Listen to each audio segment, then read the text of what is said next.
Innal hamdalillah nahmaduhu wa nasta'inuhu wa nastaghfiruh wa na'udzu billahi min shururi anfusina wa sayyiati a'malina may yahdihillahu fala mudilla lahu wa may yudlil fala hadiya lahu asyhadu an la ilaha illallah wahdahu la syarika lahu wa asyhadu anna muhammadan abduhu wa rasuluhu alladzi la nabiyya ba'dahu.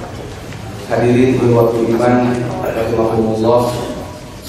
Pertama-tama marilah kita panjatkan puji dan syukur kehadirat Allah Subhanahu wa taala. Alhamdulillah pada kesempatan Ahad pagi yang cerah ini di awal bulan Muharram 1345 Hijriah kita bisa berkumpul kembali di tempat ini dalam acara rutin kita, yaitu jihad yang tidak ada hubungannya dengan ISIS, jihad tidak ada hubungannya dengan Densus, jihad tidak ada, jihad aman ya mas, yaitu jihad ngaji Quran gitu ya. Dan ini pun jihad ya, karena jihad itu artinya adalah orang yang berjuang di dalam taat kepada Allah, mencari ilmu juga jihad gitu ya. Dan pada kesempatan ini saya mengajak bapak-bapak, ibu-ibu sejenaklah lupakan pengumuman menteri gitu teman-teman. Kita ngaji saja ya, kita ngaji saja. Dan sengaja pada kesempatan ini saya mengambil tema tentang kemukjizatan Al-Quran atau sering disebut dengan i'jazul Quran. Tiada lain, mudah-mudahan kita lebih mengimani, lebih meyakini akan kebenaran Al-Quran, bahwa Al-Quran itu adalah benar-benar dari Allah Subhanahu wa ta'ala, bahwa Al-Quran itu merupakan petunjuk bagi kita semua, sehingga kita makin yakin, makin iman, makin dekat dengan Al-Quran, makin dekat dengan Allah Subhanahu wa ta'ala. Hadirin wa iman yang dimuliakan oleh Allah Subhanahu wa ta'ala, tentu kalau disebut Quran kita semua sudah tidak asing lagi. Kita semua iman kepada Al-Quran, kita semua tahu, kita semua yakin bahwa Al-Quran itu adalah kitab yang diturunkan oleh Allah Subhanahu wa ta'ala kepada Nabi Muhammad SAW sebagai petunjuk hudan lil muttaqin, sebagai petunjuk bagi orang-orang yang bertakwa. Karena itu agar ini menjadi lebih kuat lagi, agar ini menjadi lebih dekat lagi dengan kita, marilah kita mengkaji salah satu atau beberapa sisi dari Al-Quran yang di sana kita akan melihat kemukjizatan yang meyakinkan bahwa Al-Quran itu benar-benar dari Allah Subhanahu wa ta'ala. Pertama-tama tentu kita harus mengenal dulu apa itu Al-Quran ya. Jadi apa itu Al-Quran? Ya, kalau mushaf gitu ya. Nah, itu mushaf Al-Quran sama harus kita hormati juga, karena di dalamnya ada tulisan Al-Quran. Hadirin iman yang dimuliakan oleh Allah Subhanahu wa taala, Al-Quran secara bahasa, di sini saya tidak tulis secara bahasa, isi panjang di. Al-Quran menurut bahasa diambil dari kata qara'a yaqra'u qira'atan wa qur'anan. Qara'a yaqra'u qira'atan wa qur'anan secara bahasa artinya al-dhammu wal jam'u, menggabungkan dan mengumpulkan. Nah, cina lain maca hari qiraah teh. Ya, qiraah itu bukan membaca, iya betul membaca. Dari mana kita bisa membaca? Karena arti qiraah itu asalnya dhammul kalimati, dhammul hurufi wal kalimat, menggabungkan huruf-huruf dan kalimat sehingga bisa dibaca.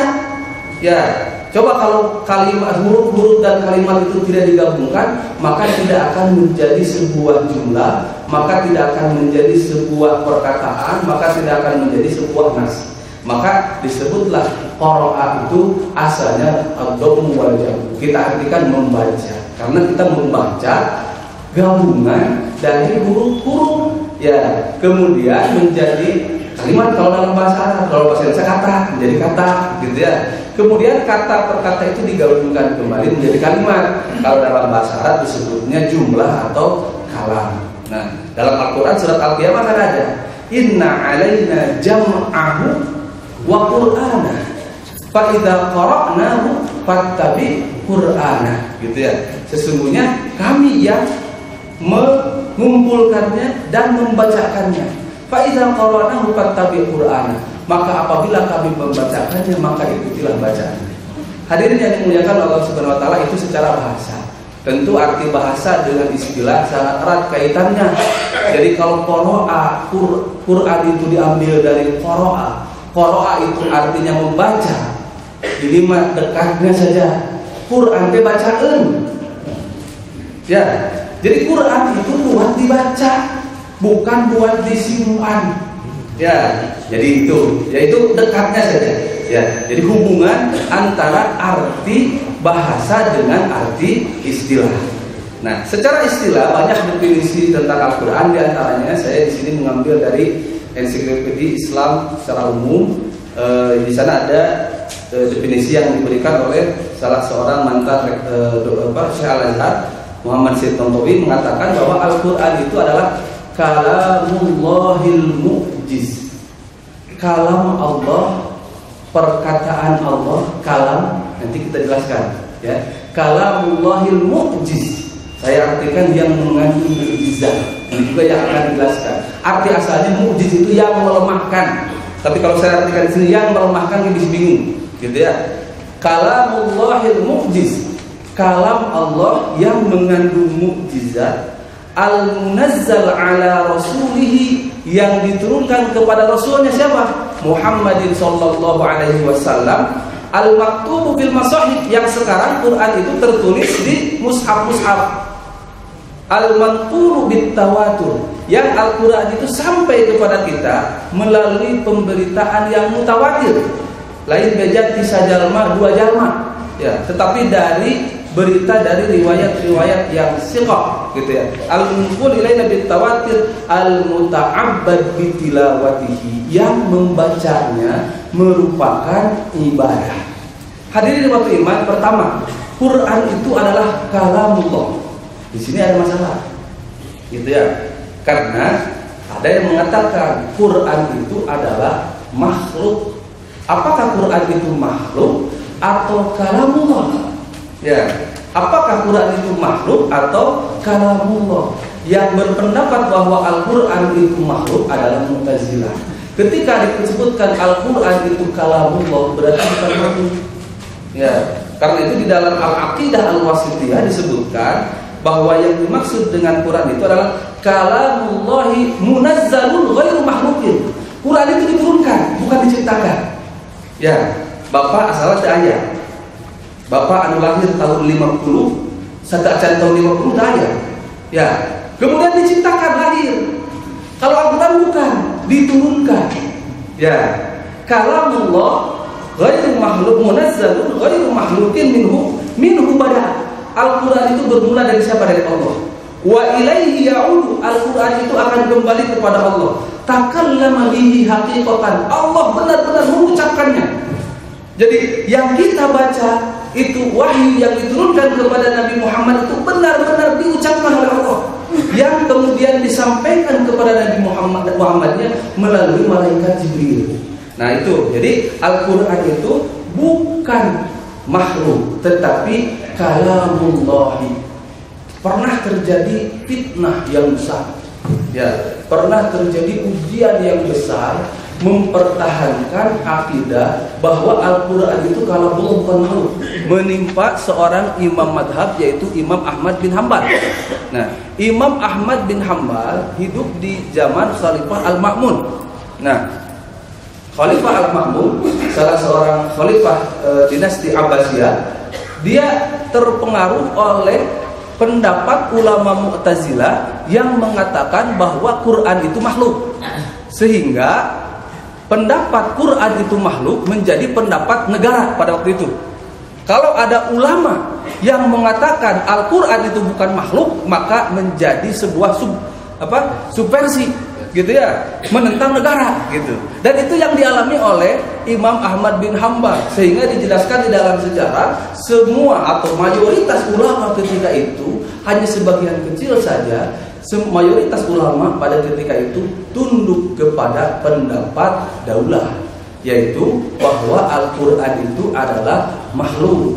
Maka siapa? Imam Ahmad bin Hanbal dia berpegang teguh bahwa Al-Quran itu bukan makhluk. Al-Quran itu adalah kalamullah. Ini yang kemudian dianggap melanggar ketetapan negara, gitu ya. Karena negara ketika itu dipengaruhi oleh ulama-ulama dari Mu'tazilah. Ya, Mu'tazilah ini adalah kelompok yang mendewa-dewakan akal, gitu ya. Nah, kemudian Imam Ahmad bin Hanbal itu dipanggil oleh Al-Ma'mun. Al-Ma'mun ini terkenal dengan kekejamannya, gitu ya. Kemudian dan dipanggil oleh Al-Ma'mun itu untuk diberi hukuman, yaitu hukuman al-iqdam, dihukum mati. Kemudian Imam Ahmad bin Hanbal berdoa. Dia datang menghadiri atau memenuhi panggilan Al-Ma'mun, tetapi dalam hatinya dia berdoa, mudah-mudahan saya tidak bertemu dengan Al-Ma'mun. Ternyata di perjalanan Imam Ahmad menuju panggilan Al-Ma'mun itu, Al-Ma'mun meninggal dunia. Al-Ma'mun meninggal dunia. Setelah Al-Ma'mun meninggal dunia, maka diganti khalifah itu oleh adiknya Al-Mu'tasim. Nah, Al-Mu'tasim sama, berpegang teguh bahwa Al-Quran itu adalah makhluk, bukan kalamullah, gitu ya. Jadi Al-Quran itu adalah ciptaan. Awas, makhluk itu tidak abadi. Ya, makhluk itu tidak abadi. Al-Quran itu makhluk, bukan kalamullah. Sama Al-Mu'tasim juga. Kemudian Imam Ahmad bin Hanbal dipanggil, diadili di tengah-tengah ribuan, bahkan mungkin lebih manusia. Imam Ahmad bin Hanbal mau diadili. Kemudian kata para ajudan-ajudan kerajaan ketika itu mengatakan bahwa tidak ada hukuman yang setimpal untuk Imam Ahmad bin Hanbal kecuali mati. Tetapi Imam Ahmad bin Hanbal diajak berdebat, gitu ya. Diajak berdebat oleh Al-Mu'tasim. Coba katanya, Al-Quran itu makhluk atau kalamullah? Kalau kamu ingin selamat, katakan saja Al-Quran itu makhluk. Gitu. Kemudian Ahmad bin Hanbal mengatakan tidak, Al-Quran itu kalamullah. Ditanya apa dalilnya? Dalilnya katanya dalam Al-Quran surat At-Taubah ayat 6 Allah berfirman, wa in ahadun minal musyrikin istajaraka fa'ajirhu. Ayat Pak di dalam. Nah, wa in At-Taubah ayat 6, gitu ya. Diserahkan panjang teuing. Wa in ahadun minal musyrikin istajaraka fa'ajirhu hatta yasma'a kalamullah. Kalaulah salah seorang orang musyrik istajaraka menyewa kamu, mengajak kamu berdebat, mengajak kamu bertengkar, fa'ajirhu hatta yasma'a kalamullah, sehingga dia mendengar kalamullah. Di sini katanya kalamullah, bukan khalqallah, kata Ahmad bin Hanbal. Kemudian kata Al-Mu'tasim ditajaki, aya dalil lain teh muncul orang Bandung. Eta juga dalil teh. Sok kalaukeun deui. Imam Ahmad menyebutkan Ar-Rahman 'allamal Qur'an. Dengarkan katanya, Ar-Rahman 'allamal Qur'an, bukan khalaqal Qur'an. Gitu ya. Ternyata terus sampai ulama-ulama yang mengatakan itu semua tidak ada yang bisa melawan dalil yang dikemukakan oleh Imam Ahmad bin Hanbal. Tapi ujung-ujungnya tetap saja Imam Ahmad bin Hanbal dihukum. Cuma ketika mau diusulkan untuk dihukum membunuh, kata Al-Mu'tasim tidak pernah membunuh dengan pedang. Akhirnya tidak dibunuh. Cuman Imam Ahmad bin Hanbal dicambuk. Ya, mendatangkan para penyambuk yang besar-besar, yang kuat-kuat, juga al-gojo-nya, dan memberikan cambukan yang keras kepada Imam Ahmad bin Hanbal. Tetapi Imam Ahmad bin Hanbal ketika dicambuk, bismillah, la ilaha illallah, tidak sama sekali bergeser dari tempatnya, sehingga bajunya compang-camping, darah bercucuran. Dia tetap mempertahankan bahwa Al-Quran itu kalamullah, bukan khalqullah. Sampai para penyambuknya mengatakan, saya menyambuk Imam Ahmad bin Hanbal, kalau dengan cambukan itu saya cambukan kepada gajah, mati gajah itu. Ya, mati gajah itu. Nah, itulah kalau para ulama mungkin bukan kemujizatan ya, karena bukan nabi, gitu ya. Nah, itulah mungkin kelebihan para ulama yang dilebihkan oleh Allah Subhanahu wa taala. Jadi Al-Qur'an itu kalamullah, siga entengnya nyebat kalamullah teh, tetapi ternyata Imam Ahmad bin Hanbal membela Al-Quran kalamullah sampai seperti itu. Kalamullahil mu'jiz yang mengandung mukjizat. Nah, nanti ini jelaskan. Al-mu'jiz al-munazzal yang diturunkan kepada Muhammad SAW, al-maktub bil masahif yang sekarang tertulis di mushaf al-manqul bit tawatur, yang manqul diberitakan secara mutawatir sampai kepada kita secara mutawatir, al-muta'abbad bi tilawatihi yang membacanya merupakan ibadah. Ini kita garis bawahi ya. Jadi membaca Al-Quran itu merupakan ibadah. Ada macam orang ibadah itu. Nah, ya, haram. Tergantung Pak. Kalau yang dibacanya ilmu ibadah, gitu ya. Tapi kalau yang dibacanya gosip, bu, nah apa ibu bacanya gosip, gitu ya. Kalau yang dibacanya persib, tapi gosok.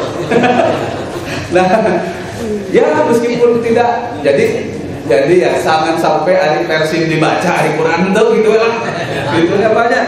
Nah, jadi al-muta'abbad bi tilawatihi, bahkan Quran itu ya. Hadis, baca hadis ibadah bukan? Ibadah, gitu ya. Cuman baca Quran punya keunggulan nilai ibadah yang lebih tinggi, gitu ya. Sehingga disebutkan di dalam hadis, barang siapa yang membaca Al-Quran maka setiap huruf itu hasanatu, mendapatkan satu hasanah. Wal hasanatu bi asyri amsalihha, dan hasanah kebaikan dari membaca Al-Quran itu bi asyri amsalihha, 10 kali lipat. Kata Rasul, wala aqulu alif lam mim harf, aku tidak mengatakan alif lam mim itu satu huruf, walakin alifun harf wa lamun harf wa mimun harf. Jadi baca alif lam mim saja itu sudah 30 kebaikan, gitu ya. Baca alif lam mim saja. Maka inilah yang dimaksud al-muta'abbad bi tilawati, itu adalah yang ada nas yang mengatakan bahwa keutamaan membaca Al-Quran. Gimana sih saya mah tidak bisa baca Al-Quran, atau baca Qurannya masih terbata-bata, batu diajar ya. Saya baca Qurannya masih terbata-bata. Para bapak, para ibu ya jalan gitu ya, tidak ada kata terlambat belajar membaca Al-Quran. Tetapi ternyata Rasul tahu di akhir zaman banyak orang yang baca Qurannya terlancar gitu. Nah, sehingga kata Rasul dalam hadisnya, al-mahiru bil Qur'ani ma'as safaratil kiramil bararah. Orang membaca Quran, mahir membaca Quran, tajwidnya, tartilnya gitu ya, itu mahir sekali, maka dia mendapatkan kedudukan yang tinggi bersama para malaikat. Malaikat yang disebutkan as-safarah al-kiram al-bararah, gitu ya.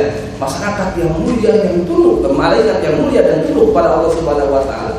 Kemudian selanjutnya hadis mengatakan, walladzi yaqra'ul qur'ana wa huwa syaqun 'alaihi. Orang yang membaca Quran tapi muni abot baca Quran terbata-bata, gitu ya. Nah, lahu ajroni.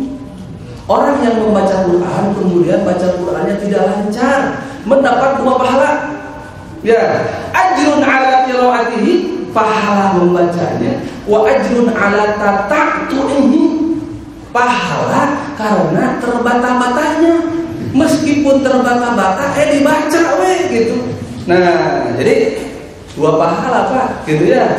Nah, inilah Bapak-bapak, Ibu-ibu yang dimaksud dengan al-muta'abbad bi tilawati, yang membacanya merupakan ibadah. Itu definisi Al-Quran.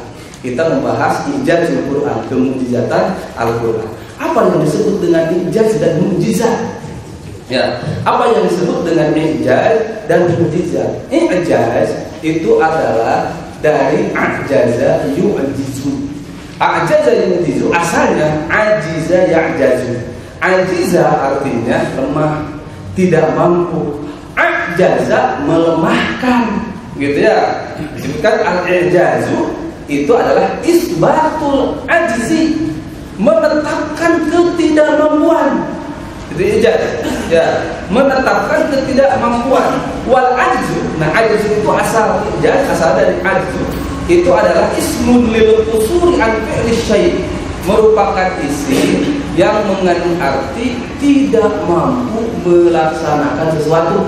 Jadi bapak kalau disuruh mengangkat barang yang berat kemudian tidak mampu, itu disebut ajiz. Baik kadek, kalau di tengahnya pakai zai lagi bukan jin, beda artinya kebalikannya. Ya, jadi aziz dengan ajiz beda. Kalau ajiz yang gagah, kalau ajiz yang lemah.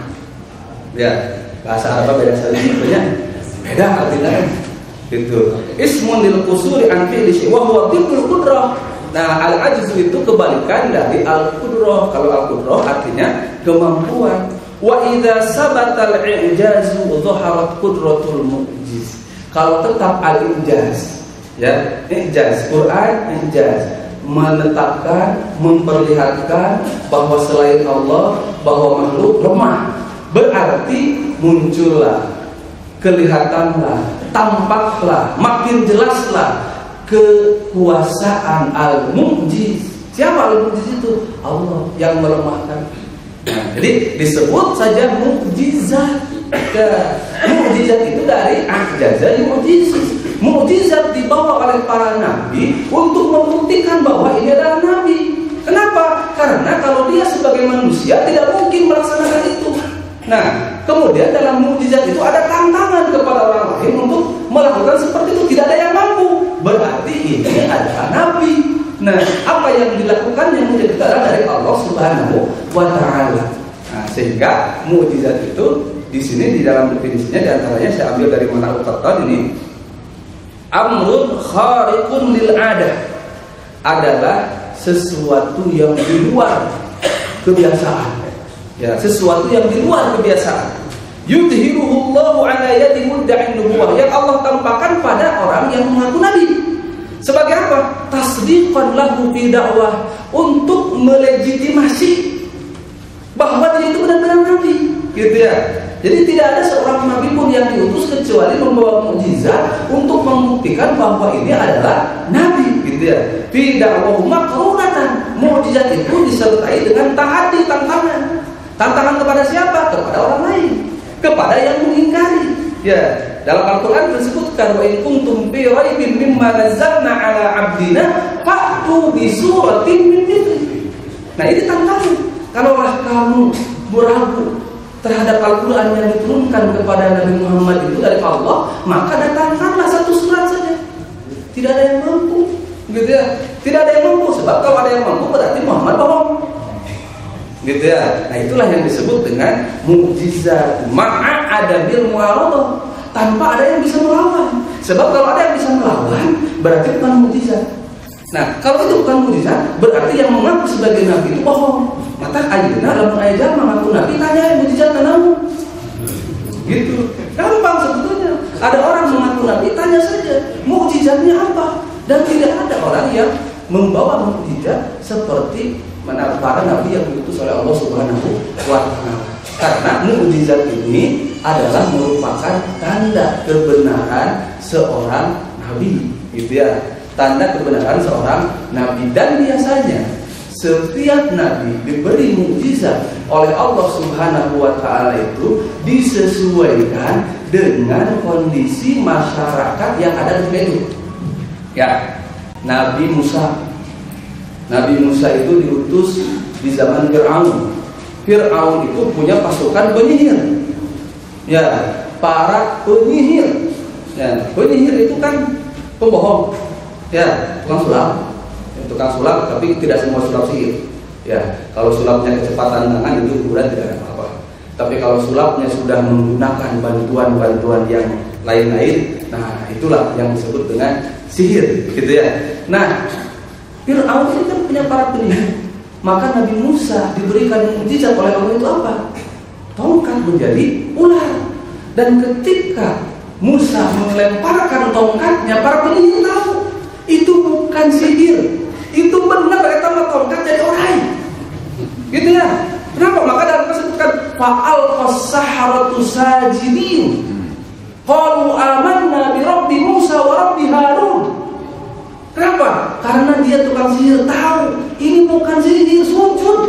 Mereka mengatakan kami iman kepada Tuhan Musa dan Tuhan Harun, kepada Allah. Mulai dari ke Fir'aun, diancam dari ke Fir'aun, kubur dari gitu. Nah, seperti nanti ada Al-Walid bin Mughirah gitu ya. Nah, itulah mukjizat itu tanda kebenaran seorang nabi. Nabi Musa diberi mukjizat, bisa apa? Bisa menyembuhkan orang sakit, bisa menghidupkan orang mati, karena ketika itu terkenal dengan para tabibnya. Dan mukjizat ini merupakan dalil bahwa Allah itu benar, bahwa Allah itu ada, dan adanya terasa. Terasa itu apa? Terlihat oleh panca indera, bisa dirasakan. Karena orang ketika itu melihat keajaiban yang tidak mungkin dilakukan oleh manusia. Berarti dilakukan oleh siapa? Oleh yang mengutus Nabi tersebut, gitu ya. Nah, kemudian mukjizat Nabi Muhammad itu banyak.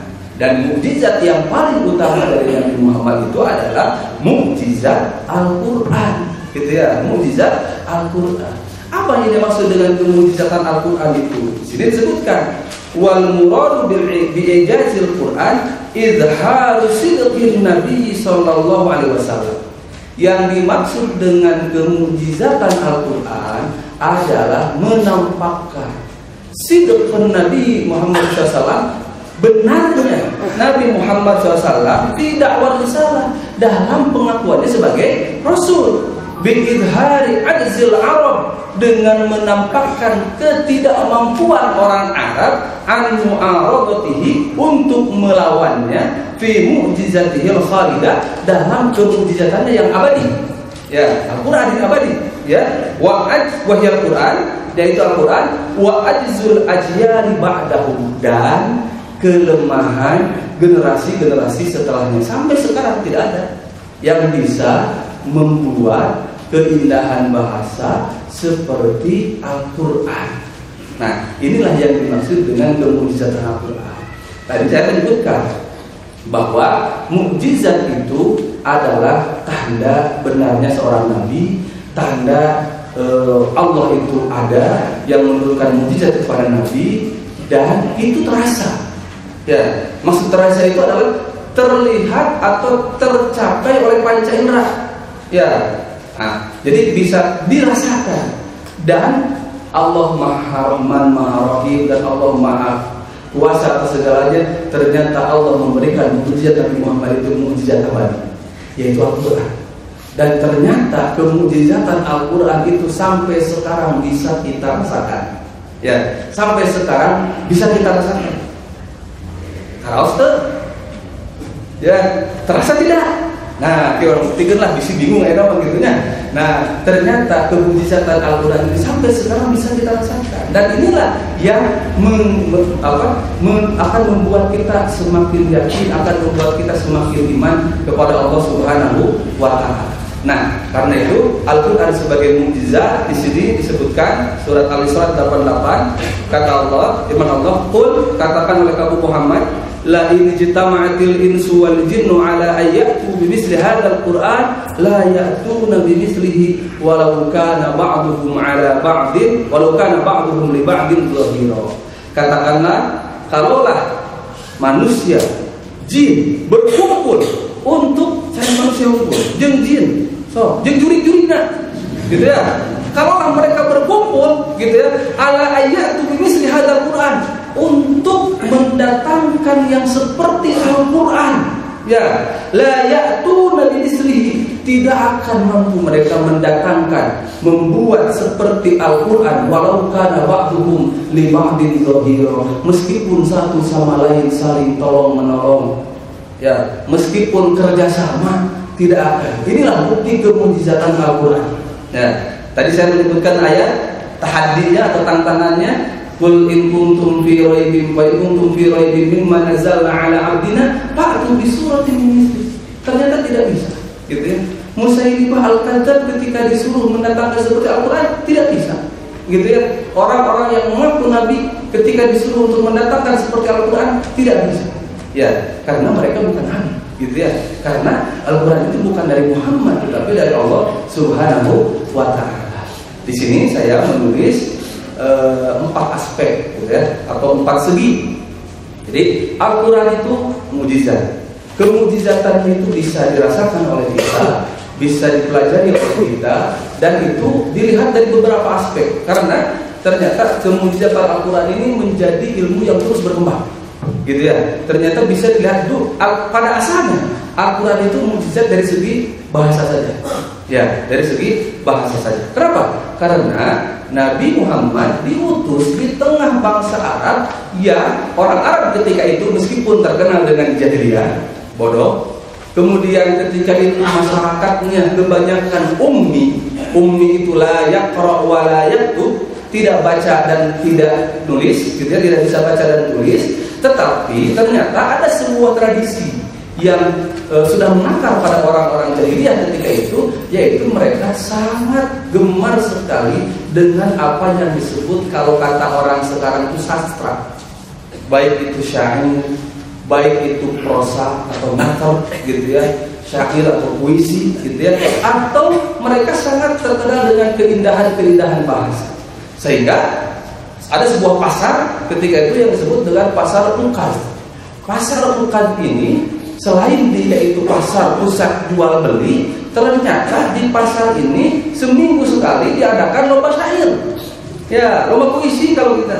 Nah, sehingga puisi yang paling bagus, syair yang paling bagus itu ditempelkan di Ka'bah, gitu ya. Itu sejak zaman jahiliyah, gitu ya. Itu sejak zaman jahiliyah. Ketika Nabi Muhammad datang, maka oleh Allah diberikan mukjizat di antaranya Al-Quran. Dan ternyata ini keindahan bahasa yang ada di dalam Al-Quran tidak ada seorang pun yang bisa menandingi. Ya, tidak ada seorang pun yang bisa menandingi, sehingga ini menjadikan bukti bahwa Al-Quran itu bukan dari Nabi Muhammad. Kenapa? Karena Nabi Muhammad itu tidak bisa baca, tidak bisa nulis, gitu ya. Lalu kenapa bisa membawa Al-Quran yang begitu indah? Gitu. Sehingga saya di sini dalam kemukjizatan pertama, yaitu kemukjizatan dari segi bahasa, di sini saya memuat Al-Quran surat Al-Mudaththir ayat 18-25. Ayat ini menceritakan tentang, saya ada keterangan di bawah sedikit, menerangkan tentang Al-Walid bin Mughirah. Al-Walid bin Mughirah ini adalah penyair yang sangat terkenal sekali. Nah, ini dijelaskan di dalam hadis riwayat Imam Hakim, dan hadisnya Sahih Al-Syafti Al-Bukhari. Nah, hadisnya cukup panjang, saya tidak muat di sini. Cuman di antaranya dalam hadis tersebut, Al-Walid bin Mughirah mengatakan, tidak ada seorang pun di Arab ketika itu yang lebih pandai daripadaku, yang lebih indah bahasanya daripadaku. Tetapi ketika mendapatkan perkataan Nabi Muhammad atau mendapatkan kalam Allah yang dibawa Al-Quran, dia mendapatkan ternyata ini lebih. Jadi dia mengakui, karena kalau orang ahlinya tahu, ya. Jadi kalau orang ahli pada satu perkara tahu mana yang bagus dan jelek. Ketika dia baca Al-Quran, ketika dia baca wahyu yang berupa di Muhammad, dia mendapatkan, sampai dalam hadis itu disebutkan, wallahi ma yushbihu ma yaquluhu syai'an min hadza. Demi Allah, apa yang dikatakan oleh Nabi Muhammad itu tidak sedikit pun sama dengan hadza, maksudnya dengan syair. Ya, berarti bukan dari Nabi Muhammad. Kenapa? Karena dari Muhammad itu ummi. Kemudian dia mengatakan, wallahi innal qawla alladhi yaquluhu la halawah. Demi Allah, sesungguhnya perkataan yang dikatakan oleh Muhammad itu la halawah, sangat indah sekali. Bahkan halawah itu bukan indah tapi manis. Ya, kata-kata yang indah itu kan disebut kata-kata yang manis, gitu ya. Nah, la halawah wa inna alaihi la tilawah, bukan pakai ta, pakai ta. Sesungguhnya dalam perkataan Muhammad itu ada keindahan, ada perkataan yang sangat manis katanya. Wa innahu la musmirun alahu, kalau digambarkan sebagai pohon katanya, la musmirun alahu, itu adalah perkataan yang alahu, bagian atasnya berbuah. Wa mughdiqun asfaluhu, dan bagian bawahnya begitu berlimpah, begitu subur katanya. Nah, itu mengatakan keindahan Al-Quran. Ini pengakuan jujur dari Al-Walid bin Mughirah. Tetapi setelah itu dia dalam hatinya iman kepada Nabi Muhammad. Datang ke Abu Jahal, didoktrin dari Abu Jahal. Nah, sehingga kata Abu Jahal, "Kau pikirkan dari itu." Nah, ini disebutkan innahu fakkara wa qaddar, faqutila kaifa qaddar, summa qutila kaifa qaddar, summa nadhara, summa abasa wa basar, summa adbara wastakbar, faqala in hadza illa sihrun yusar. Didesak-desak Abu Jahal teh eta teh sihir. Jadi Muhammad itu adalah penyihir. Gitu ya. Jadi secara jujur hatinya Al-Walid bin Mughirah mengakui bahwa ini bukan dari Muhammad, bahwa ini adalah dari Allah. Karena Muhammad tidak mungkin. Ya, Muhammad tidak mungkin mengatakan hal seperti ini. Nah, inilah yang diakui oleh Al-Walid bin Mughirah. Tetapi ternyata hidayah tidak masuk kepada Al-Walid bin Mughirah. Dia lebih takut oleh Abu Jahal daripada oleh Allah Subhanahu wa taala. Nah, hadirin jemaah iman, ternyata kalau kita lihat Al-Quran itu ternyata sungguh keindahan bahasa yang ada dalam Al-Quran itu sangat indah sekali. Gitu ya. Ada di sana fashoha, ada balaghah, di sana ada muhassinatul lafziyah, muhassinatul ma'nawiyah, ada semua dalam Al-Quran. Lihat saja, enteng saja. Ya, surat favorit apa? Al-Ikhlas. Akhirannya apa semua? Huruf apa di akhir surat Al-Ikhlas semuanya? Huruf apa? Huruf dal. Ya, qul huwallahu ahad, Allahus samad, lam yalid wa lam yulad wa lam yakul lahu kufuwan ahad. Sehingga enteng. Tapi ternyata ini adalah sebuah keindahan yang sangat ini sekali ya. Surat Al-Fil akhirnya lam semua, gitu ya. Nah, itu indah sekali. Ini ya, keindahan Al-Quran ini menjadikan mudah Al-Quran ini untuk dihafalkan, menjadi mudah Al-Quran ini untuk dipelajari, menjadi mudah Al-Quran ini untuk dijadikan peringatan, gitu ya. Bukti Al-Quran mudah, ya. Meskipun kita tidak bisa bahasa Arab, tapi kita bisa menghafal Al-Quran. Padahal bahasa Arab dengar terus. Kadang-kadang ada di awasnya, mungkin orang teh harus datang ngapal, gitu ya. Ya, dan kadang-kadang harus Al-Fatihah jadi apa itu. Gitu. Nah, itulah dalam disebutkan walaqad yassarnal Qur'ana lidzikri fahal mim mudzakir. Kami telah mudahkan Al-Qur'an ini menjadikan peringatan, fahal mim mudzakir. Apakah kalian termasuk orang yang mengambil peringatan? Kemudian saya suka merenung. Ya, ternyata bahasa Arab, Pak, sama dengan bahasa Indonesia. Bahasa itu mengalami perubahan. Bahasa itu mengalami perkembangan. Mangga we aos buku ahasan anu diserat tahun 50-an, diserat tahun 40-an. Ya, bandingkan dengan buku-buku zaman sekarang, kan beda. Ya, buku-buku sebelum tahun 60, setelah 60, tahun 80, kan beda. Dalam bahasa Arab juga sama. Sama, Pak. Baca Ibnu Katsir dengan Al-Maraghi beda, Pak. Al-Maraghi itu kitab kontemporer, bukan kitab yang kekinian. Karena Imam Al-Maraghi itu hidup di akhir-akhir ini. Ya, salah seorang Syekh. Itu beda. Kitab Al-Maraghi itu lebih ringan. Kitab Ibnu Katsir itu lebih klasik, gitu ya. Nah, kemudian baca kitab misalkan Al-Um, ya, beda dengan fikih Wahbah Zuhaili, jauh, Pak. Ya, kenapa? Karena bahasa itu mengalami perubahan. Tapi bahasa Al-Quran sejak diturunkan sampai sekarang seperti itu, Pak. Bahasanya seperti itu. Al-Fatihah gitu, Pak, Al-Ikhlas gitu, Pak. Ya, tetapi ternyata tidak lapuk, tidak usang, abadi. Gitu ya, abadi. Kemudian ini saya pikir kemujizatan juga. Gitu ya, kemujizatan juga. Al-Quran, bahasa Al-Quran, tidak ada bahasa yang lebih paling menyentuh kepada hati selain Al-Quran. Ya, selain Al-Quran. Ya, sehingga di dalam Al-Quran Al-Zumar disebutkan taksya'iru minhul qulub. Bacaan Al-Quran itu bisa membuat hati merinding, gitu ya. Nah, Umar bin Khattab itu kan terkenal seorang sahabat yang gagah berani. Tidak ada yang berani kepada Umar bin Khattab. Tong baru jelema setan nyingkir.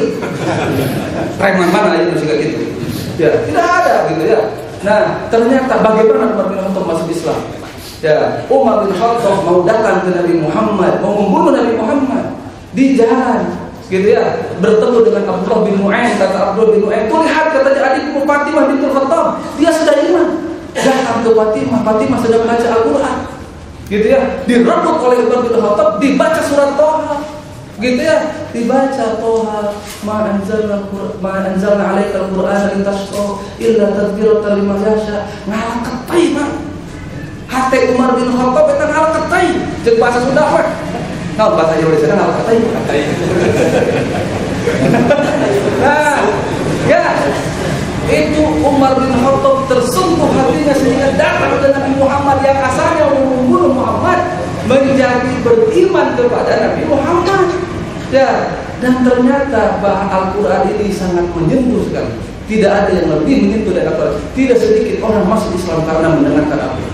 Ya, tidak sedikit. Bahkan sebetulnya bukan Al-Quran saja. Ya, lafaz-lafaz jalalah itu bisa menyentuh. Tidak sedikit orang masuk Islam karena dia mendengar azan. Ya, karena ketika diucapkan, disampaikan dari hati yang mendalam, diterima oleh hati yang bersih, udah bakal gitu ya. Kayak Pak, lamun diucapkeun bari lalai, saya mah nyebut bismillah, subhanallah, Allahu akbar, alhamdulillah. Tapi bari kitu diheureukeun, nah eta mah ngeureuykeun. Moal nyentuh tuh. Ya. Tahu kan ketika Nabi Muhammad pernah ketika itu Nabi Muhammad sedang tidur, kemudian datang. Nah, kemudian dihunuskan oleh pedang. May yamna'uka minni ya Muhammad, siapa yang akan menghalangimu dari wahai Muhammad? Kemudian kata Nabi Muhammad, tantewe Allah. Aduh, tak pedangnya. Ya, lepas pedangnya ketika itu. Ya, ketika itu lepas pedang. Pertanyaannya, Cing, kalau kita yang menyebutkan Allahnya, kita pedang lepas kawan. Sanes, mual mampu orang menyebut Allahnya nih. Gitu ya. Jadi ketika ayat sok ya, duit atau nyawa, gitunya. Aduh, gitunya atau jadi gitu aja. Nah, itu jadi sesuatu lafaz-lafaz jarang, apalagi Al-Qur'an ketika diungkapkan dari hati, maka diterima oleh hati yang bersih. Itu tidak ada yang lebih berakar. Itu bahasa, keindahan bahasa, kemujizatan bahasa. Satu lagi lah saya kasih kemujizatan bahasa ini, ya. Bapak, ibu, gitu ya. Ibu tekan tinggal tidak sempat aduh awatos. Nah, bapak, ibu, ya. Yang di sini yang hafal Al-Quran 30 juz saya pikir mudah-mudahan ada ya, tapi jarang sekali, gitu ya. Nah, kemudian yang hafal atau bisa bahasa Arab cangcengcong, bahasa Arab cangcengcong bisa Cina, gitu ya. Yang bisa bahasa Arab secara lancar juga jarang. Tapi Pak, upami bapak, ibu sering baca Al-Quran, gitu ya, sering mendengarkan Al-Quran. Coba ada orang Arab bicara bahasa Arab, banyak orang tak paham. Ya, banyak orang tak paham. Kemudian ada orang Arab juga dia baca Quran. Saya yakin kalau dia suka baca Al-Quran, kalau dia dekat dengan Al-Quran, saya yakin dia bisa membedakan. Iya malayan Quran, iya Quran. Ya, bapak kami dia sama baca Quran Arab, gitu ya. Nah, itu beda apa bahasanya? Ya, jangankan dengan bahasa biasa, dengan hadis pun beda. Nah, buktinya beda. Sok baca hadis dilakukan sehingga Al-Quran raos semua. Nah, itulah kemujizatan Al-Quran. Gitulah, itulah kemujizatan Al-Quran. Benten upami jalmi teu wujud Quran. Kami jalmi teu wujud Quran, aya orang Arab nyarekan, diaminkeun. Diaminkeun. Wah. Ya, disangkanya tegur ngaduakeun, nyawa nyarekan eta teh. Nah, itu ya. Ini hadirin Mas. Saya dan ada satu lagi nih. Saya menemukan. Jadi sering saya bertemu dan ini saya sangat iri sekali, mudah-mudahan kita bisa. Saya sering bertemu dengan orang tua. Aki-aki ini yang sekolah aki-aki ini banyak seorang-orang lagi incuan. Nah, jadi sudah tua. Ternyata umur 80 tahun, 85 tahun, tepikun Pak. Ibu, tepikun. Tepikun itu artinya apa? Ingatannya masih nyambung, diajak ngobrol masih nyambung. Ditaruh dia naon rahasiana, rutin baca Al-Qur'an. Rutin baca Al-Qur'an. Gitu ya. Sehingga dia tidak pikun, gitu ya. Terpercantan buktoskeun lah. Buktoskeun. Ya, jadi itu. Jadi saya menemukan, belum mendapatkan hasil penelitiannya, cuman saya bertemu beberapa orang dan ini banyak. Saya menengok orang sakit gitu ya, udah tua, tapi ternyata ngobrol masih nyambung, ini masih ini. Ternyata pas ditanya ke anaknya, dak emang macena, tika umur menuju anom ge karaliren maos Quran. Gitu ya. Nah, Itu keindahan atau kemujizatan dari bahasa. Panjang kering pada kelas kelima. Kedua, kemujizatan dari segi syariat. Al-Quran ini kan aturan hidup, ya, dusturan, ya. Al-Quran ini kan syariat, ya, menjadikan pegangan kita. Nah, ternyata, ya, setelah dibaca, diteliti, Al-Quran ini mencakup syariat yang begitu universal. Jadi hampir Al-Quran dipastikan tidak ada urusan manusia secara global, setidaknya secara global. Karena nanti secara rincinya dalam hadis, gitu ya. Ya, seperti sholat, kan kaitannya dalam hadis. Karena Al-Quran dan hadis sama-sama wahyu, gitu ya. Itu yang tidak tersentuh oleh Al-Quran. Ya, mau dari mulai urusan perang, gitu ya, sampai urusan rumah tangga ada dalam Al-Quran, gitu ya. Urusan rumah tangga dari wala tankihul musyrikati hatta yu'minna, Al-Baqarah 221, ya, sampai dalam surat At-Tahrim kalau salah, ya ayyuhalladzina amanu qu anfusakum wa ahlikum nar, itu ada dalam Al-Quran, gitu ya. Urusan ibadah, salat, zakat, saum, haji, semuanya ada, gitu ya. Urusan perang ada, urusan jinayah, kriminal ada, az-zaniyatu waz-zani ya fajlidu kulla wahidin minhuma mi'ata jaldah ya ayyuhalladzina amanu kutiba 'alaikumul qisas, gitu ya. Urusan waris ternyata rinci sekali dalam surat An-Nisa ayat 12 sampai 14, yusikumullahu fi auladikum lidzakari mithlu hadzil unsayain fa in kunna nisaan fawqa thnatayn falahunna thulutsani mimma tarak in kana lahu walad, dan seterusnya, gitu ya. Nah, itu waris. Perdagangan, ya, jual beli, yang jual beli itu merupakan kegiatan utama manusia. Sok sanajan bapak ibu bukan pedagang, nah pasti jual atau beli, gitu ya. Tidak ada orang yang hidup tidak jual beli, ya, tidak ada, gitu ya. Ternyata di dalam Al-Quran ayat panjangnya 282 Al-Baqarah, ya, ya ayyuhalladzina amanu idza tadayantum bidainin ila ajalin musamma faktubuhu wal yaktub bainakum katibun. Nah, itu banyak sekali ayat tentang jual beli. Tidak ada satu masalah pun yang tidak disentuh oleh Al-Quran. Ini menunjukkan apa? Menunjukkan bahwa Al-Quran itu adalah dari Allah. Aturan Allah untuk manusia. Allah yang menciptakan manusia. Allah yang maha tahu aturan untuk mengatur kehidupan manusia, gitu ya. Nah, tidak ada satu kitab pun, ya, dalam Al-Quran disebutkan la yughadiru shaghiratan wala kabiratan, tidak ditinggalkan yang besarnya yang kecilnya, semuanya dijelaskan oleh Al-Quran. Nah, hadirin di waktu iman ini perlu dicatat tasbih. Itu secara cakupan. Kemudian lihat metodologi Quran dalam menurunkan syariat. Ternyata mempunyai metodologi yang sangat metodologis, gitu ya, sangat bagus sekali. Seperti ketika mengharamkan riba. Mengharamkan riba itu kan dalam Al-Quran disebutkan pertama, riba itu disebutkan riba itu tidak berkembang sebetulnya. Yang berkembang itu tijarah, ya, sampai kemudian itu la ta'kulu riba ad'afan mudha'afan. Jangan memakan riba secara berlipat-lipat. Nah, jadi kalau ayat dilibatkan riba nu haramkeun ad'afan mudha'afan. Eta ayat deui gitu ya. Ya ayyuhalladzina amanu taqullaha wa daru ma baqiya minal riba. Hai orang-orang yang beriman, takwalah kepada Allah dan tinggalkanlah yang tersisa dari riba. Nah, ini mengapa? Karena di zaman jahiliyah yang namanya dagang itu riba. Ya, di zaman jahiliyah yang namanya dagang itu riba. Sehingga untuk menghapus riba itu dihapus sedikit demi sedikit demi sedikit. Seperti khamr. Yang namanya khamr di zaman jahiliyah seperti bapak minum teh botol, seperti ibu minum ale-ale. Nah, seperti kita minum aqua, minum itu biasa, ya. Sehingga yang pertama, yas'alunaka 'anil khamri wal maisir qul fihima ismun kabirun wa manafi'u lin-nas wa ithmuhuma akbaru min naf'ihima. Ya, itu. Mereka bertanya tentang khamr.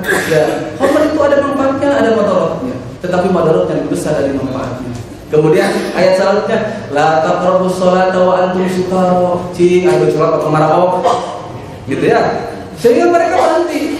Mau sholat tidak mampu. Itu otomatis berhenti, Pak. Kenapa? Habis zuhur badai ngaleun asal mabok keneh. temenan.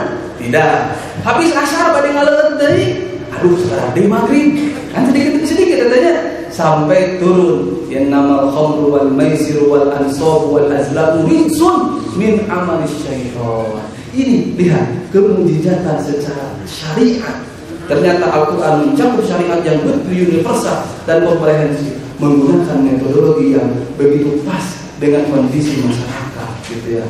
Nah, anu katilu ijaz ilmi, kemujizatan ilmiah. Nah, ini yang dimaksud apa?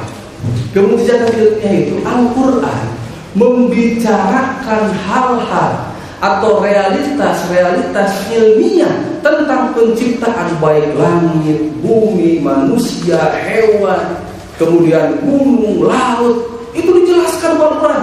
Banyak sekali ayat-ayat yang menjelaskan tentang peredaran bumi, matahari, bulan, segala macamnya. Kemudian penciptaan manusia, penciptaan hewan, dan segala macamnya. Kejadian hujan dan segala macamnya. Ternyata itu semua dibuktikan oleh keilmuan atau ilmu teknologi zaman sekarang pas. Ya, pertanyaannya, Nabi Muhammad tahu dari mana? Gitu ya. Nabi Muhammad tahu dari mana? Saya di sini membuat ayat tentang penciptaan hujan. Ya, in alam tara anna Allah anzala minas sama'i ma'an. Tidakkah kamu perhatikan Allah menurunkan dari langit air, gitu ya. Fa akhrajna bihi thamarat. Kemudian dari air itu keluar buah-buahan. Mukhtalifan alwanuha. Buah-buahan itu berbeda-beda warnanya. Wa minal jibali judadun bidun wa humrun mukhtalifun alwanuha wa gharibun bisud wa minan nasi wad dawabi wal anami mukhtalifan alwanuhu kadzalika inna ma yakhshallaha bil ibadihi ulama. Lihat, di akhirnya apa? Dari kejadian-kejadian alam itu nanti orang-orang memperhatikan, orang-orang belajar, kemudian dia makin yakin kepada Allah. Innama yakhshallaha min ibadihi ulama. Sesungguhnya yang takut kepada Allah dari hamba-hamba itu adalah para ulama. Di dalam ayat ini Allah mengumpulkan bagaimana antara ilmu falak, ilmu nabatat, ilmu geologi bumi, ilmu hewan, dan itu semuanya akan mendorong manusia kepada takut kepada Allah. Saya kasih contoh satu selain ini, yaitu tentang penciptaan manusia.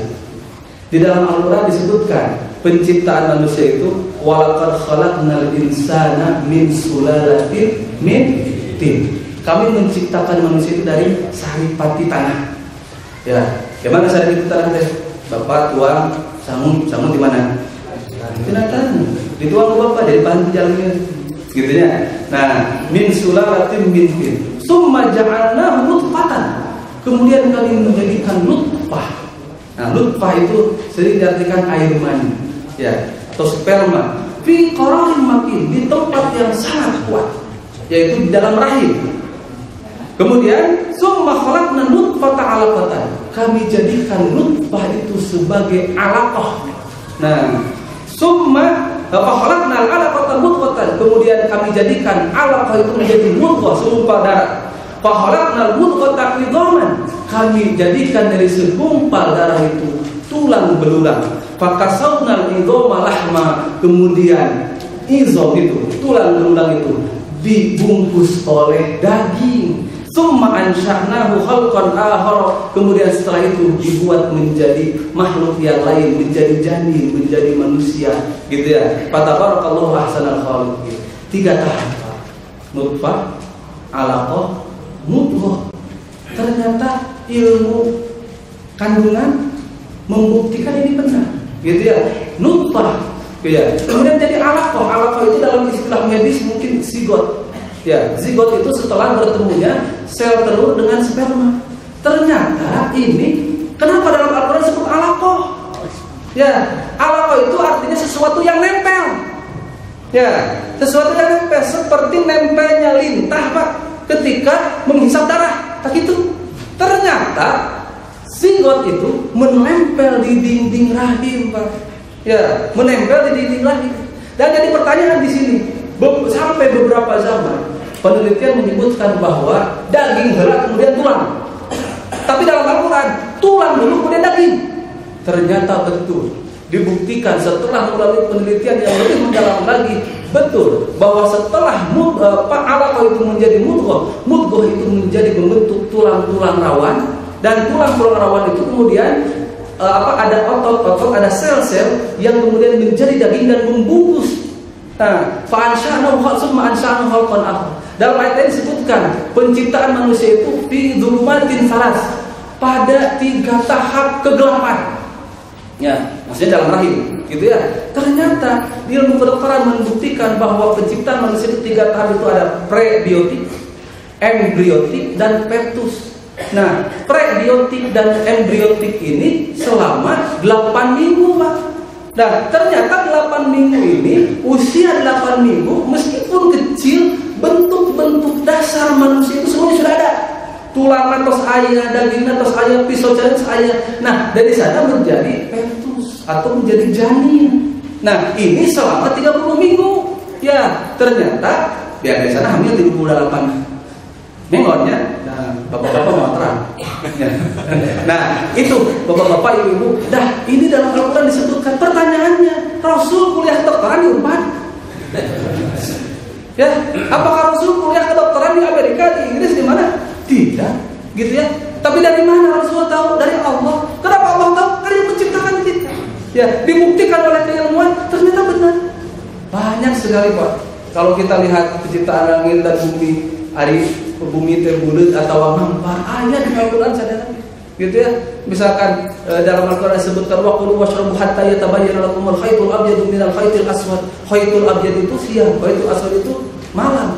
Ternyata kalau kita lihat, Pak, bumi, kalau dikhususkan bumi antara malam dan siang itu seperti ada garis. Ya, seperti ada garis. Itulah mungkin disebut dengan khair. Kalau naik pesawat, Pak, sok ayah di mana bagian dalam slide-nya suka ada mana bagian siang, mana bagian malam. Nah, itu kan seperti khair. Dalam Al-Quran disebutkan marajal bahraini yaltaqiyan fihi ma barzakhun la yabghiyan. Ternyata dilihat sungai dengan laut. Itu meskipun dia bercampur seperti ada dinding pemisah. Dari sini ke sini airnya azmun furat, dalam Al-Quran disebutkan. Dari sini ke sini milhul ujaj, gitu ya. Ada juga ternyata ditemukan sebuah lautan yang kadar garamnya itu sebelah sini bagus sangat kuat, sebelah sini biasa-biasa saja, gitu ya. Marajal bahraini yaltaqiyan. Al-Quran mengungkapkan segalanya. Jadi pakailah serabdai. Ya. Bila mereka belum mantap. Satu lagi, yang terakhir, kemujizatan Al-Quran dari sejarah. Ya, al-ghaib. Ya, al-ghaib ini sebetulnya bisa yang sudah lalu, bisa yang akan datang. Sehingga sebetulnya di sini ada juga yang disebutkan al-ijaz at-tarikhi, kemujizatan secara sejarah. Ketika Al-Quran menceritakan kejadian-kejadian umat sebelumnya, itu bukan dongeng, itu fakta. Ketika menjelaskan Ashabul Kahfi, itu fakta. Ketika menjelaskan Nabi Nuh, itu fakta. Ketika menjelaskan kisah Nabi Ibrahim, itu semua fakta, gitu ya. Tapi yang lebih mencengangkan adalah ketika Al-Quran memberitakan hal-hal yang belum terjadi, kemudian terjadi persis. Ya, persis terjadi. Seperti di sini saya menginginkan surat Ar-Rum. Alif Lam Mim ghulibatir Rum wa hum min ba'di ghalabihim sayaghlibun fi bid'i sinin. Alif Lam Mim Rum, Romawi itu kalah. Oleh siapa? Oleh Parsi. Karena ketika itu ada dua kekuatan, Romawi dan Parsi. Bedanya apa? Romawi ahli kitab, ya, Nasrani. Kalau Nasrani berarti ahli kitab, gitu ya. Kemudian Parsi itu dia bukan ahli kitab. Dia itu penyembah berhala, gitu ya. Nah, sementara Romawi itu Nasrani. Tentu orang Islam lebih senang kalau orang-orang Rom dia menang. Meskipun pada akhirnya baik Romawi atau Parsi ditaklukkan oleh Islam. Ya, Romawi ditaklukkan pada zaman Umar, pada perang Qadisiyah, gitu ya. Nah, dalam ini disebutkan ketika itu Parsi lebih dominan daripada Romawi. Kemudian Allah menurunkan Alif Lam Mim ghulibatir Rum. Romawi kalah oleh Parsi. Wa hum min ba'di ghalabihim sayaghlibun. Romawi setelah dikalahkan nanti akan menang melawan Parsi. Kapan? Fi bid'i sinin. Dalam beberapa tahun ke depan Abu Bakar bertarung dengan orang-orang Quraisy. Taruhan cendelangan harita, gitu ya. Sok cerita pada tahun, gitu ya. Kata Abu Bakar 7 tahun. Ditunggu 7 tahun ternyata tetap Romawi tidak menang, gitu ya. Tanya ke Rasul, ya Rasulullah, bid'un itu berapa? Bid'un itu dari 1 sampai 9. Ternyata 9 tahun setelah ayat ini turun, Romawi mengalahkan Parsi. Ya, tahu dari mana Muhammad? Gitu kan pertanyaannya. Satu lagi, ya, ketika ada ayat turun, sayuhzamul jam'u wa yuwalluna dubur, itu asal Al-Qamar. Mereka orang-orang Quraisy itu akan dikalahkan dan akan lari tunggang-langgang. Umar bin Khattab kata Umar, saya ketika turun ayat itu tidak ngerti apa itu maksudnya. Menang di mana orang Quraisy? Kita itu lemah sekali, kita itu diintimidasi terus. Tapi Rasul mengatakan mereka akan dikalahkan dan mereka akan lari petang-peting. Gitu.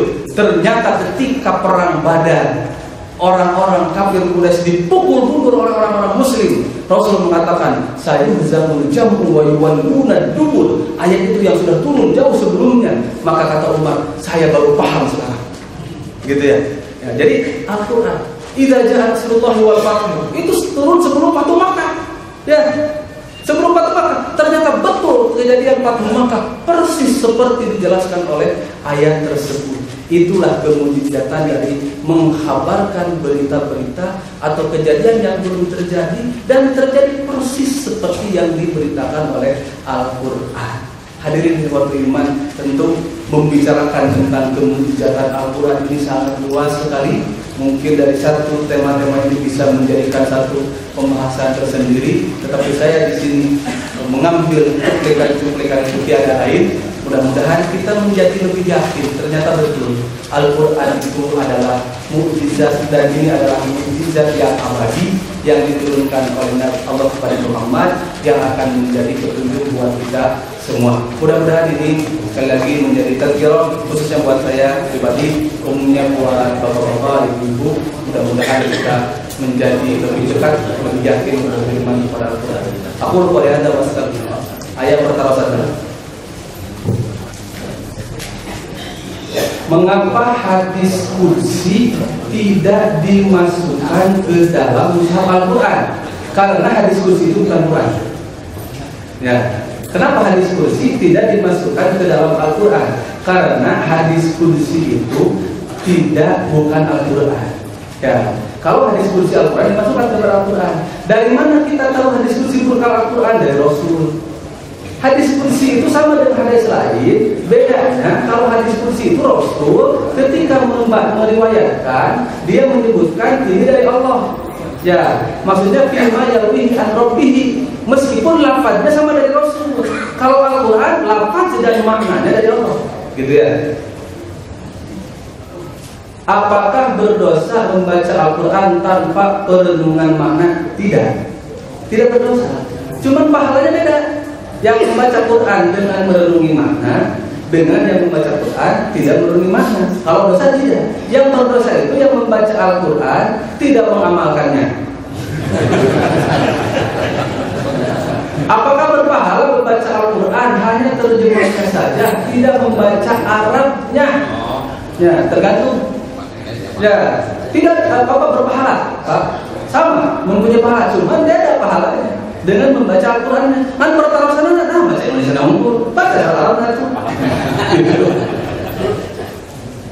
Apa yang dimaksud dengan Al-Quran sebagai obat? Apakah obat lahiriah atau obat batin?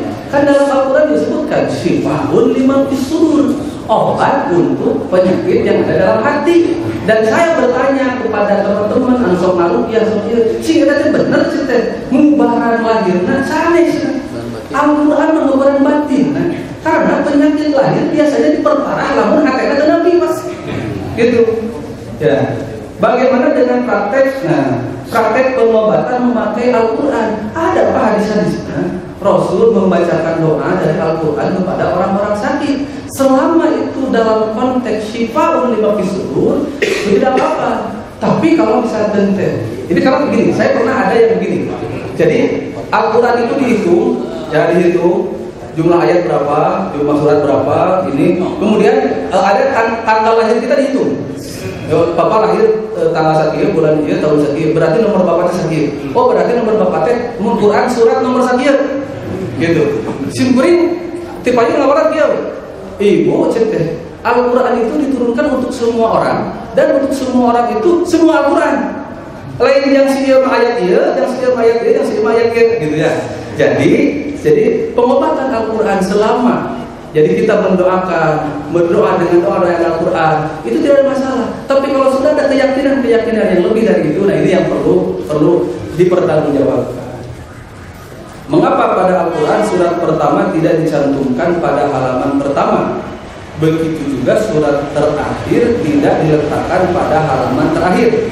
Jadi saya tidak tahu maksudnya, apakah maksudnya itu surat pertama diturunkan, gitu ya? Jadi begini, susunan Al-Quran itu berdasarkan wahyu. Jadi Fatihah dulu, Al-Baqarah, Ali Imran, gitu ya. Kemudian Al-Nisa, Al-An'am, Al-Maidah, itu adalah berdasarkan wahyu. Ya, jadi setiap Rasul turun Al-Quran, kata Rasul kepada para sahabat yang menulisnya, "Dhaqu fi maudhi'i kadza." Jadi tempatkan di sini, gitu ya. Yang terakhir, apakah mukjizat para nabi bisa dimiliki oleh hamba Allah pada zaman sekarang? Tidak bisa. Ya, jadi mukjizat itu hanya oleh para nabi. Ya, meskipun ada kalau pada orang-orang itu, nah, hadis mukjizat, ya, tapi ini juga jarang sekali gitu ya. Seperti Umar bin Khattab bisa memperingatkan orang-orang akan musuh, misalkan sebulan lagi akan datang, itu bisa. Nah, itu bukan mukjizat, karena mukjizat itu harus ada tahaddi, gitu ya, harus ada tahaddi. Gitu. Nah, jadi mukjizat itu hanya dimiliki oleh Nabi. Nah, kata Imam Syafi'i, kalau ada orang yang bisa melakukan hal-hal di luar kebiasaan, tinggal dibelah. Ya, lihat dulu apakah dia orang musyrik atau bukan. Ya, lihat saja dulu. Takut dia orang musyrik. Itu kata Imam Syafi'i. Gitu ya. Nah, jadi kalau mukjizat tidak ada. Demikianlah Bapak-bapak, Ibu, mudah-mudahan ada manfaatnya. Aku qouli hadza wa astaghfirullah li wa lakum. Rabbana atina fid dunya hasanah wa fil akhirati hasanah wa qina adzabannar. Assalamualaikum warahmatullahi wabarakatuh.